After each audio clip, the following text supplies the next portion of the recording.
Thank you, I needed that.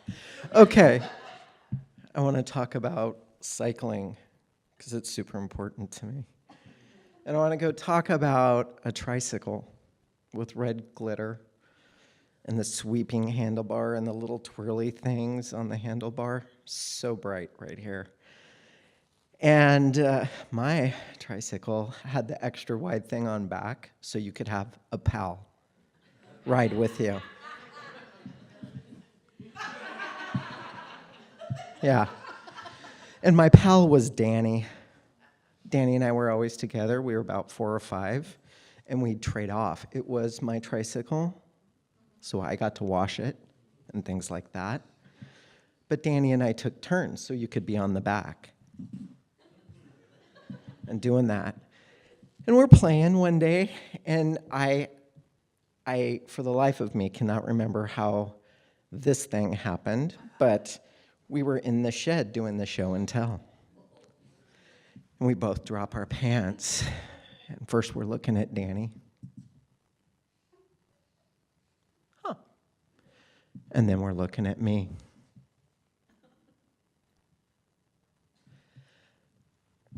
And right at that moment, the door opens.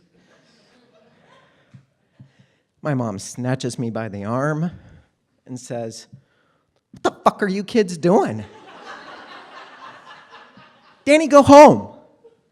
Takes me into the house. I proceed to get my butt paddled all the way into the house. And we had 2 families living together at the time. And my aunt says to me, "What are you doing? Good girls don't do that." Jeez, my little 5-year-old brain just went, "What? I'm a girl? I thought it was like Danny." And he said, "Good girl? I'm not a good girl?" What does that mean? It was a little bit much for me to understand. And they made it clear that we weren't going to talk about it. So, fast forward, I love that the gentleman shared sex education. 6th grade, it was mandatory. I tried to go in the boys' line. They capture me and send me back in the female line. And I'm, like that dog that doesn't want to get washed. My arms are against the wall. Please don't make me do this. Please don't make me do this. They made me do this. I was horrified. I'm going to have a period. My God. What I remember the most of that is this woman up at the front, and she had this, very lovely voice, and she's like, "I know you're all going to be very excited about the fact that you're going to grow up and blossom and be as beautiful as your mothers." I got home from school, I went into my bedroom, I shut the door, and I sobbed. My mom came in, and she's like, "What's going on?" And I'm like, "Oh my God." "What?" "I just found out I'm going to turn into you. I don't want boobs. I don't want boobs." My mom is very curvy. She's a full-figured woman. And the idea of that just horrified me. But again, that wasn't something that we talked about. So then you kind of start to figure out that I needed some coping skills. And the coping skills that I chose started with alcohol, very young. And I progressed all the way to all the super fun things. Not the ones they have now, but I was shooting heroin by 17. And I got to do a tour in, MCDC. We used to call that the Just Us Center. Then I got to do a tour in Oregon State Penitentiary. And all of that was because I was homeless. I got involved in prostitution, violence, running drugs, all of that sort of thing, because that was my parents' answer to my deviation, was to lock me out of the house when I was about 16. So fast forward, as I was sitting in that prison cell, trying to figure out, number one, how to get sober and live life differently, I kind of had this inkling that I was going to need to do something about my gender. And when I got out and I started figuring out, like, being able to stay sober for a minute and then go to work and do all those sort of things, I thought maybe I could just change my name. So I tried that. I changed my name, and that lasted for about 6 months. But it was the first time that I had this feeling that, oh my God, I could feel right. I'm not growling at you. I feel like my brows are really heavy right here. I'm trying to protect my blue eyes from those really bright lights, so I'm not angry. Just want to be clear.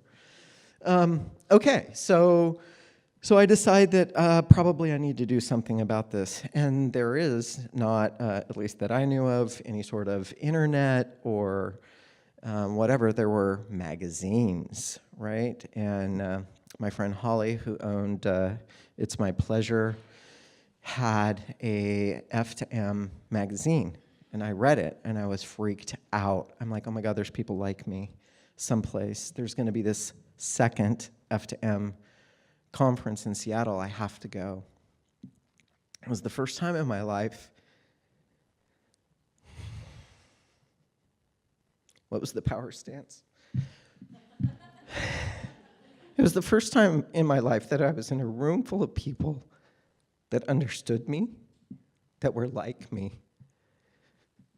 It was overwhelming, and it changed my life. It gave me the courage to go forward. And by go forward, this is a little bit ago. This is like 22 years ago.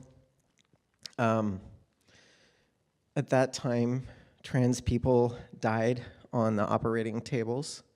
They were murdered and are still murdered, and unfortunately rarely solved, the murders. So it was scary, and to be trans and transition back then meant that you needed to be willing to give up everything. And what I want to say is I had been living in a body I could not deal with because you all interacted with me as a female. And I could not make sense of that because I did not think like a female. So I have shared female experiences. I've been sexually abused. I've been demeaned at work. You know that comment, if you're a good girl, you'll get a raise. What is that? And I've also got to experience the wonderful things of being a woman. I've had a child, which is really not something I'm usually typically, it's not something I pull out when I'm at the office, just saying. It's really hard to have a goatee and talk to people about having childbirth. They get weird, and then they start looking at you weird. I also recognized one time when a gal was talking about her menstrual cramps, and I was like, oh my God, shut up, Devan. So I want to say, privilege is out there. From living in a perceived female body, watching the waiter come up to me and think they're dealing with a male until I opened my mouth in this super high voice, thank you God for dropping it, would open and they'd look at you like that and they'd turn to whoever was male. What is that? As I started to transition, I noticed really weird things. Women would cross the street when they'd see me coming. It was heartbreaking. It's still heartbreaking. That's not my phone. It's not on. It's yours. I see you.